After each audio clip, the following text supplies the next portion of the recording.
सोचा ही नहीं ज़िंदगी में कभी ऐसे फसाने होंगे, रोना भी ज़रूरी होगा और आंसू भी छुपाने होंगे। नमस्कार दोस्तों, स्वागत है एक बार फिर से आपका मेरे यूट्यूब चैनल विदाउट म्यूज़िक मंत्रा में। आज के इस वीडियो में एक बार फिर से बात करेंगे केतु महादशा के बारे में। केतु महादशा से ही जुड़ा हुआ आज का ये वीडियो है। और इससे पहले कि हम वीडियो में आगे बढ़ें, एक रिक्वेस्ट कि यदि फर्स्ट टाइम आप हमारे इस चैनल पर आए हैं तो चैनल को सब्सक्राइब करना ना भूलें और वीडियो को फैमिली और फ्रेंड्स के साथ, नियर एंड डियर वंस के साथ शेयर भी ज़रूर करें।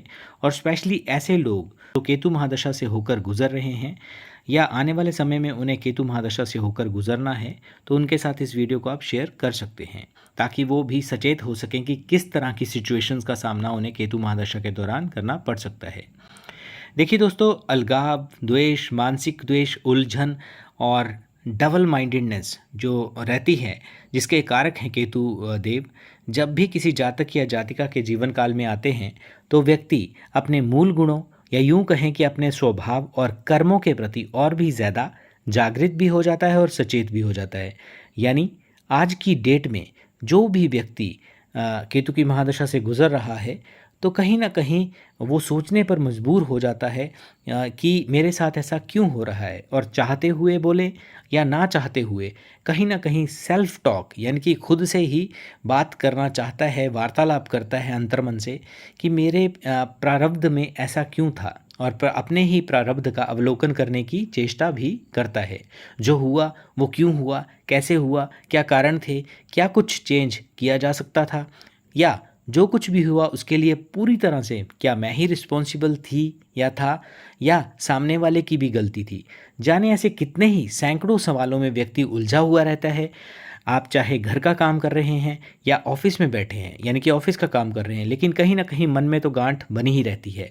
हताशा का ये बहुत ही बुरा पीरियड होता है। हताशा से बढ़ चढ़कर सामना होता है व्यक्ति का, और शारीरिक हताशा से तो व्यक्ति कहीं ना कहीं उभर भी जाता है, खुद को ज़बरदस्ती खींचकर काम पर लगाने का प्रयास करता है। लेकिन सबसे ज़्यादा दुखदाई और कष्टप्रद होती है मन की वेदना। वो कहा भी जाता है ना कि मन के हारे हार है और मन के जीते जीत। वो बात कहीं ना कहीं केतु महादशा में उत्पन्न होने वाली परिस्थितियों के साथ कोरिलेट होती है। व्यक्ति का पूर्णतः मन मर चुका होता है, चाहे कैसी भी सिचुएशन, ऐसी सिचुएशन का सामना बरबस ही करना पड़ता है जो आप चाहते नहीं।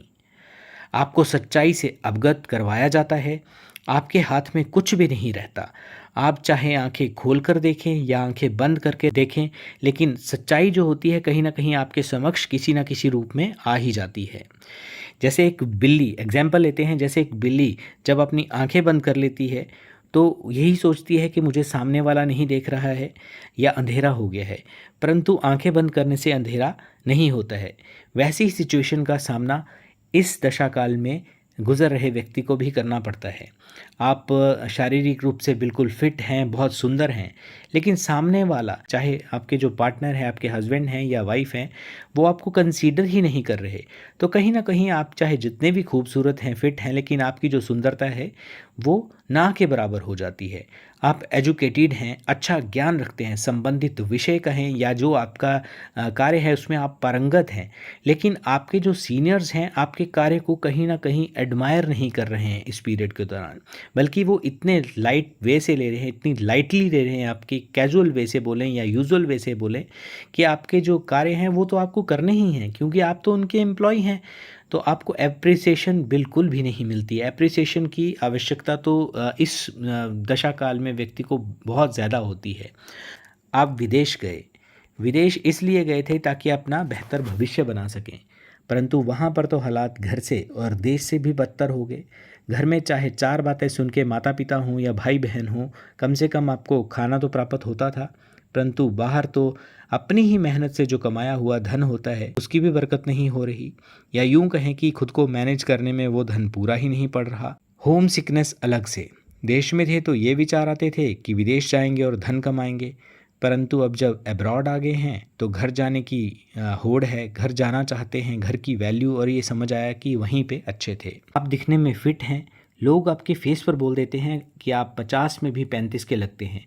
क्षणिक खुशी भी महसूस होती है, परंतु अंतर्मन से आप जानते हैं कि आपकी सेहत सही नहीं है। घर में पूरे मन से किसी व्यक्ति ने यदि काम किया हो इस पीरियड में, एक सेवक की भांति, वैसे भी देखिए हर महिला हो या पुरुष हो अपने घर को सहेज कर ही रखते हैं भारतवर्ष में। तो एक सेवक की भांति यदि आप घर में कार्य करते हैं और एक एक वस्तु का, चाहे इंसान हो, यहाँ तक कि अपने घर में रखे हुए पेट्स का भी पूर्णतः ध्यान रखते हैं एक मशीन की तरह, लेकिन जब खुद की सेहत खराब हुई या खुद बीमार हुए तो कोई पूछने वाला नहीं है। डॉक्टर यहाँ तक पूछ रहे हैं कि आपके साथ कौन है, और खुद अभी भी उसी भ्रम में है कि मेरे साथ मेरी पत्नी है या मेरे पति हैं या अन्य कोई रिश्तेदार हैं। बोलने का मतलब है कि कहीं ना कहीं अभी भी पर्दा डालने का जो एक प्रयास होता है वो चल रहा है। सिचुएशन कैसी भी हो, कि खुली रखें या बंद रखें, स्वयं को ही इंसान भ्रमित और ठगने का अनथक प्रयास करता है।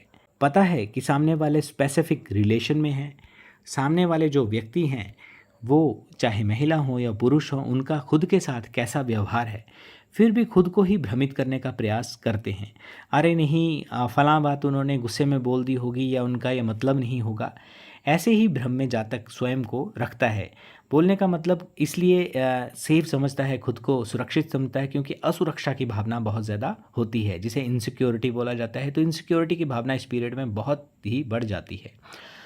आपके घर के नाते रिश्तेदार हों या घर के जो लोग हैं, आपकी तुलना आपके जो हम उम्र होते हैं, चाहे आपके मित्र हों, चाहे आपके कज़न हों, यहाँ तक कि स्वयं आपके यदि भाई बहन हो तो उनके साथ की जाती है।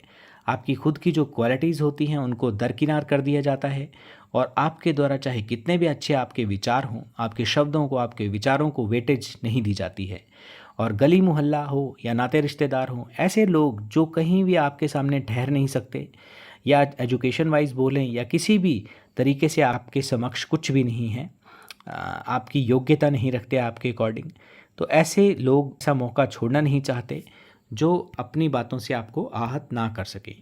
ऐसे शूल रूपी शब्द ऐसे लोगों के द्वारा बोले जाते हैं जो या तो आपको भविष्य की चिंता के गर्त में ले जाएंगे कि क्या होगा, कैसे होगा, होगा भी या नहीं होगा, या अतीत की गलतियों के पश्चाताप करने में उलझा देंगे, यानी कि आपको कहीं ना कहीं वर्तमान से हटा देंगे। लेकिन दोस्तों एक बात है कि ऐसे लोगों को ये ध्यान रखना चाहिए कि जो भी व्यक्ति केतु महादशा के उस अंतराल में से गुजर रहा होता है, कहीं ना कहीं उसका एक डायरेक्ट कनेक्शन जो है वो भगवान के साथ होता है, और उसके द्वारा चाहे शुभता के साथ बोली जाए, वैसे इस पीरियड में बोली गई बातें जो होती हैं, अगर किसी को यदि श्राप मन से कोई बद्दुआ दे दी जाए तो वो फलीभूत होती ही है। इस चीज़ का आप फ़ायदा ना उठाएं, और ये चीज़ तभी होती है यदि आप मन से किसी व्यक्ति से आहत हैं और वो चीज़, वो जो बद्दुआ है आपके मन से निकली है।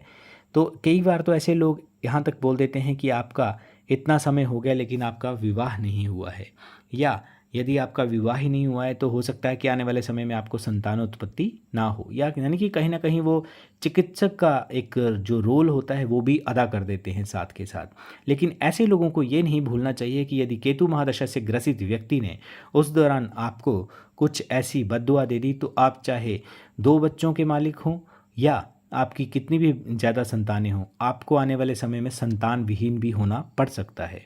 तो इन चीज़ों से बचना चाहिए। जहाँ वर्तमान में ये सोच होनी चाहिए कि इस विकराल दशा काल में किन बातों का ध्यान रखना है, तो ऐसी जो शूल रूपी बातें होती हैं उनसे आप कहीं ना कहीं दूर हो जाते हैं। कोई घर का नाते रिश्तेदार आपको ये भी बोल सकता है कि आप पूजा क्यों कर रहे हैं, आपकी पूजा करने का कोई फ़ायदा नहीं है।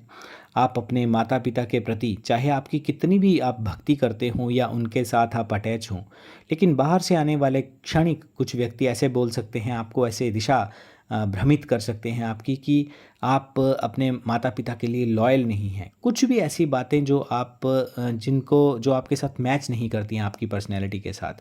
आप चाहे कोई मान लीजिए कोई रेमेडी कर रहे हैं या आप कोई पूजा कर रहे हैं, मान लीजिए आप गणेश पूजा कर रहे हैं या अपने ईष्ट की पूजा कर रहे हैं, तो ऐसी बातें सुन के आप नेगेटिव हो जाएंगे, 110% आप नेगेटिव होंगे। पूजा कंटिन्यू करने में भी आपको दिक्कत होगी, यानी कि ऑन एंड ऑफ आपके मन में चलता रहेगा। मन उदास हुआ तो पूजा नहीं करी, मन खुश हुआ तो अपने इष्ट को याद किया। तो इस तरह के हालात डे टू डे व्यक्ति का सामना होता है, but it again depends upon the planetary position, आपके कौन से ग्रह कहाँ पे बैठे हुए हैं। क्योंकि देखिए हर व्यक्ति का चार्ट जो है वो अलग होता है। इनफैक्ट 2 बच्चे यदि ट्विंस भी हों तब भी उनके जो मौजूद ग्रह होते हैं और प्रारब्ध भोग होता है वो अलग अलग होता है। हर चार्ट वेरी करता है, तो उसके लिए आप कुंडली विश्लेषण भी करवा सकते हैं। और नंबर जो है आपकी स्क्रीन पर है, आप कांटेक्ट कर सकते हैं। केतु की जो दशा काल है इसके अलावा बहुत कुछ सिखाती भी है, और ये पीरियड जो है आपका बहुत कुछ गंवाता भी है, यानी कि व्यक्ति को बहुत कुछ केतु जो है वो सिखाता भी है और गंवाता भी है। आपको खुद ही पता नहीं चलता कि 7 साल का पीरियड कैसे निकल गया, और अच्छे तरीके से ये पता चलेगा कि कैसे निकला, यानी कि वाइस वर्सा। कष्ट, दुख, धोखा, गलानी, फरेब, रोग, उलझन, इन सबको यदि जोड़कर देखें तो एक एक मिनट तो छोड़िए, एक एक सेकंड का आपको अनुभव याद होता है। दूसरी तरफ आपको इन सब बातों में ही उलझाए रखा, अपने को खुद को प्रूव करने में ही आप लगे रहे। खुद के मूलभूत विकास, ये यूं कहें कि डेवलपमेंट जो समय के साथ होनी चाहिए थी, उसके बारे में तो आप सोच ही नहीं पाए। उस लिहाज से आपके 7 साल कैसे बीत गए आपको खुद को पता नहीं चलेगा। एनालिसिस करेंगे तो आप पाएंगे कि 7 साल जो हैं वो 70 साल के बराबर हैं। लेकिन जब शुक्र के पूर्ण फेस में आएंगे, यानी कि जब पूर्णतः शुक्र आपके जीवन में आ जाएंगे, तो उस दौरान आपको नेचुरली है कि आपको अच्छे आइडियाज़ भी आएंगे, और उस दौरान आप ये फील करेंगे, ये भाव आएगा आपके मन में कि 7 साल मेरे पूर्णतः वेस्ट हो गए। लेकिन अगेन कंडीशन अप्लाई, ये तभी आपको विचार आएंगे यदि आपके शुक्र भी अच्छे हों, शुक्र अच्छा भी होना चाहिए। तो कहने का भाव ये है कि केतु जो हैं आपको वो सत्य से अवगत करवाने के लिए आते हैं। कौन व्यक्ति कैसा मनोभाव लेकर आपके जीवन में क्या रोल प्ले कर रहा है, चाहे आपके माता पिता हों, भाई बहन हों, या आपके पति पत्नी हों, और चाहे वो वस्तु हो, इंसान हो, या हर व्यक्ति के अंदर मौजूद रहने वाला पॉजिटिव या नेगेटिव वे में अभिमान हो, उससे आपको कहीं ना कहीं अवगत करवाते हैं। तो दोस्तों ये था एक छोटा सा वीडियो केतु महादशा के ऊपर। आई होप कि आपको वीडियो अच्छा लगा होगा। चैनल को सब्सक्राइब करना ना भूलें, और वीडियो को फैमिली और फ्रेंड्स के साथ शेयर भी करें। और एक और रिक्वेस्ट, आजकल जैसे गर्मियाँ बहुत पड़ रही हैं, तो जीवों की सेवा के लिए आप तत्पर हो जाएं। जैसे जो पक्षी हैं उनकी आप सेवा कर सकते हैं, उनके लिए जल रखें, कुछ खाने की व्यवस्था करें। श्वान की आप सेवा कर सकते हैं, या जो भी गाय माता होगी उनकी आप सेवा कर सकते हैं। तो यदि किसी एक कर्म के साथ खुद को आप अटैच करते हैं, तो मैं भी ये मानूंगा कि मेरा इस वीडियो बनाने का जो एक मकसद है वो पूरा हो गया। कि कहीं ना कहीं यदि मेरे द्वारा बोलने के कारण यदि आप दुनिया से हट के किसी जीव मात्र की सेवा करते हैं, तो ये सबसे बड़ा पुण्य है, और आने वाले समय में आपको भी भगवान की ब्लेसिंग ज़रूर मिलेंगी। तो ये था एक छोटा सा वीडियो। आई होप कि आपको वीडियो होगा। एक बार फिर से आपका आभार व्यक्त करता हूँ, और बहुत बहुत धन्यवाद।